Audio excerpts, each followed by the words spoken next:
രാജ്യത്ത് H3N2 virus സ്ഥിരീകരിച്ചതോടെ ആശങ്കയിലാണ് ജനങ്ങളാകെ. എന്താണ് H3N2 വൈറസ്? എങ്ങനെ വൈറസിനെ പ്രതിരോധിക്കാം? എത്രത്തോളം ഗുരുതരമാണ് ഈ വൈറസ്? ശ്വാസകോശ അണുബാധയ്ക്ക് കാരണമാകുന്നതാണ് ഈ വൈറസ്. പ്രധാനമായും പക്ഷികളിലും മറ്റു ജീവികളിലും കാണുന്ന ഈ വൈറസ് മനുഷ്യരിലേക്ക് ബാധിക്കും. ന്യൂമോണിയ, അപ്പർ റെസ്പിറേറ്ററി ഇൻഫെക്ഷൻസ് അടക്കമുള്ളവയ്ക്ക് വൈറസ് കാരണമാകും. രോഗം മൂർച്ഛിച്ചാൽ മരണം വരെ സംഭവിക്കും. എന്താണ് രോഗലക്ഷണങ്ങളെന്ന് നോക്കാം. ചുമ, പനി, ഓക്കാനം, ഛർദി, തൊണ്ടവേദന, പേശീവലിവ് അടക്കമുള്ളവയാണ് ലക്ഷണങ്ങൾ.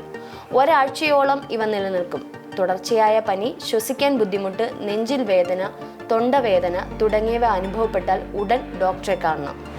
രോഗമുള്ള ഒരാൾ ചുമയ്ക്കുകയോ തുമ്മുകയോ ചെയ്യുമ്പോൾ മറ്റൊരാളിലേക്ക് രോഗം പകരും. സ്പർശനത്തിലൂടെയും രോഗം പകരും. എങ്ങനെ പ്രതിരോധിക്കാമെന്ന് നോക്കാം. കോവിഡിന് സമാനമായ പ്രതിരോധമാണ് ആവശ്യം. പതിവായി സോപ്പും വെള്ളവും ഉപയോഗിച്ച് കൈ കഴുകുക, മാസ്ക് ധരിക്കുക, സാമൂഹിക അകലം പാലിക്കുക, ചുമയ്ക്കുമ്പോഴും തുമ്മുമ്പോഴും മൂക്കും വായും നന്നായി മൂടുക. ആരും സ്വയം ചികിത്സയ്ക്ക് വിധേയമാകരുത്. ഓക്സിജന്റെ അളവ് പരിശോധിക്കുക. കുറവെങ്കിൽ ഉടൻ തന്നെ ഡോക്ടറുടെ സേവനം ഉറപ്പാക്കുക.